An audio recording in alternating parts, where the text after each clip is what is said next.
Apa itu Stoicism? Stoicism bukan sekadar teori filsafat yang berdebu di perpustakaan. Ia adalah seni hidup. Stoicism mengajarkan bahwa hidup akan selalu penuh hal-hal di luar kendali kita. Cuaca, opini orang lain, nasib, bahkan kematian. Tapi kita memiliki satu kekuatan mutlak yang tidak bisa diambil siapapun, pikiran kita sendiri. Singkatnya, Stoicism mengajarkan fokus pada hal yang bisa kita kendalikan. Terima dengan lapang dada hal-hal yang tidak bisa kita ubah. Hidup sesuai dengan kebajikan, karena itulah satu-satunya jalan menuju ketenangan batin. Kenapa Stoicism relevan hari ini? Mungkin Anda bertanya, oke, itu masuk akal di zaman kuno. Tapi sekarang, apa hubungannya dengan kita yang hidup di dunia modern? Justru, di era sekarang Stoicism semakin relevan. Di tengah media sosial yang membuat kita mudah marah karena komentar orang lain, Stoicism mengingatkan, opini orang bukan kendali kita.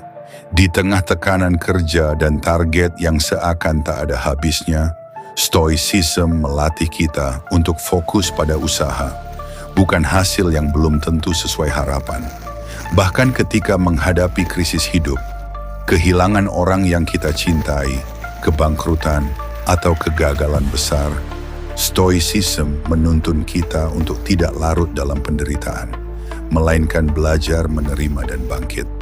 Marcus Aurelius, seorang kaisar Romawi yang memimpin jutaan orang, menulis dalam bukunya Meditations, kita tidak bisa memilih apa yang terjadi pada kita, tapi kita bisa memilih bagaimana kita menanggapinya. Dan kalimat ini masih sama benarnya sekarang seperti 2000 tahun lalu. Stoicism bukan tentang dingin atau pasrah. Banyak orang salah paham, mengira Stoicism berarti kita harus jadi robot tanpa perasaan atau hidup pasrah tanpa usaha. Itu keliru. Stoicism justru mengajarkan kita untuk merasakan emosi dengan sadar, tanpa diperbudak olehnya.